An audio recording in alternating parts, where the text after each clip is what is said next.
안녕하세요. 하루하루 건강해지는 하루 건강입니다. 혹시 매일같이 챙겨 드시는 영양제, 건강기능식품이 있으신가요? 자녀들에게 선물 받은 영양제가 하나쯤은 있으실 텐데요.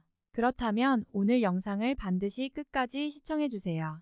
특히 당뇨병이 있는 분들에게는 반드시 필요한 정보입니다. 오늘 영상은 당뇨병 환자가 피해야 하는 영양제에 대한 내용을 준비했습니다. 바로 시작하겠습니다. 첫 번째는 홍삼입니다. 홍삼의 주성분인 진세노사이드는 혈당을 낮추는데 효과가 있습니다. 혈당 수치를 의도적으로 낮추기 위해 적당량 섭취하는 것은 좋지만 혈당 관리가 비교적 잘 되는 당뇨인이 섭취했을 경우 저혈당에 빠질 수 있기 때문에 주의해야 합니다. 하지만 반대로 시중에서 구할 수 있는 대부분의 홍삼 제품에는 단맛을 내는 사포닌이라는 당 첨가물이 들어 있습니다. 때문에 흔히 먹는 달고 먹기 편한 제품의 홍삼은 오히려 혈당을 상승시킬 수 있으므로 너무 많은 양의 섭취는 삼가해야 합니다.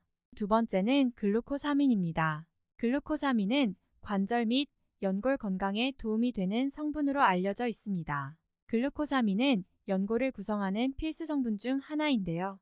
글루코스와 아민으로 구성된 아미노당을 뜻합니다. 글루코사민은 관절 내 연골 건강을 개선하고 유지하는 역할을 주로 합니다. 글루코사민은 굴개 껍질, 동물 뼈 등에서 발견됩니다. 이처럼 천연 공급원을 통해 만들어진 글루코사민 보충제는 골관절염과 같은 관절 질환을 치료하고 예방하기 위한 건강식품으로 흔히 사용됩니다. 해외에서는 많은 사람들이 글루코사민을 관절염, 관절통, 요통, 다발성 경화증, 방광염, 녹내장을 치료하고 예방하기 위한 목적으로 복용합니다. 하지만 글루코사민은 그 자체가 당 수치를 올리는 구조적인 원인이 있는데요. 제2형 당뇨병 환자에게 저혈당 효과를 나타낼 수 있으므로 당뇨병이 있거나 당뇨병 약을 복용하고 있다면 복용하기 전에 의사와 상의하는 것이 좋습니다. 간혹당이 포함된 관절 영양제인 글루코사민과 당뇨약을 한 번에 복용하시는 경우가 있는데 반드시 주의해야 합니다. 당뇨병 환자는 당 수치가 높은 음식이나 영양제 글루코사민을 되도록 피하는 것이 좋습니다. 세 번째로 크릴 오일입니다. 크릴 오일은 어느 가정집에서도 하나쯤은 볼 수 있는 흔한 영양제인데요. 사실 이 크릴 오일은 섭취 시 주의해야 할 점이 많습니다. 우선 크릴 오일은 크릴새우에서 추출한 기름이기 때문에 갑각류 알레르기를 유발할 수 있습니다. 때문에 평소 갑각류 알레르기가 있는 분들은 피하는 것이 좋습니다.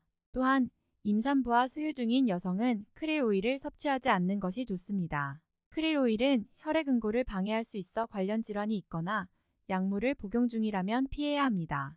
또한 크릴 오일의 주성분인 오메가3는 지방산으로 혈당을 높일 가능성이 있기 때문에 당뇨 환자는 섭취량에 더욱 주의해야 합니다. 적정 섭취량은 성인 기준 1000에서 2000mg 정도가 적당합니다. 네 번째는 니아신입니다.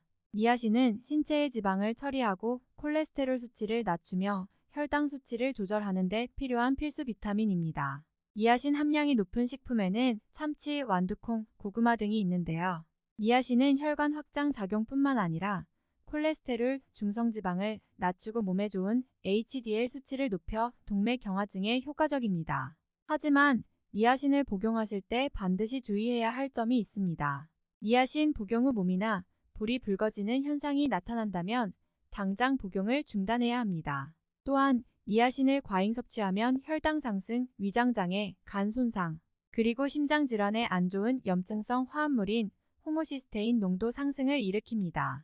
특히 당뇨 환자에게서 혈당 상승이 일어날 경우 니아신 섭취 시 고용량을 피하셔야 합니다. 적정 섭취량은 건강한 성인 기준 하루 100ml까지 섭취하는 것이 좋습니다. 다섯 번째는 카페인입니다. 카페인은 인슐린 저항성을 키우고 수면 부족을 초래합니다. 커피 한 잔은 우리 몸에서 여러 가지 긍정적인 효과가 있다는 정보를 많이 듣는데요. 하지만 우리가 자주 마시는 커피와 카페인이 고용량 포함된 음료가 자주 우리 몸속에 들어온다면 오히려 몸에 좋지 않습니다. 실제로 카페인의 성분이 인슐린 저항성을 나쁘게 하여 제2형 당뇨병 환자의 혈당 능력을 악화시킨다는 연구 결과가 있습니다. 또한 혈당은 잠을 자는 동안에 떨어지는데 특히 가장 깊이 잠든 시간인 새벽 4시 전후에 최저로 떨어집니다. 7시간 정도의 충분한 수면 시간과 깊은 수면이 다음날 아침 공복 혈당에 큰 영향을 미치게 됩니다. 아침 공복 혈당은 당뇨 환자에게 있어서 아주 중요한 당뇨 수치인데요.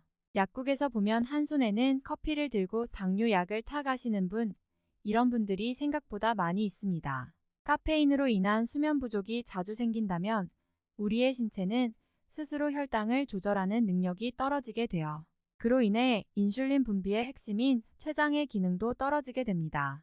수면 부족으로 인한 면역력 저하는 혈당에 악영향을 미치므로 적당한 카페인의 섭취가 필요하겠습니다. 6번째는 마누카 꿀입니다. 마누카 꿀에 풍부하게 들어있는 메틸글리옥살은 당뇨 합병증을 유발할 수 있는 에이지즈라는 최종단화 생성물을 만드는 전구체이기도 합니다.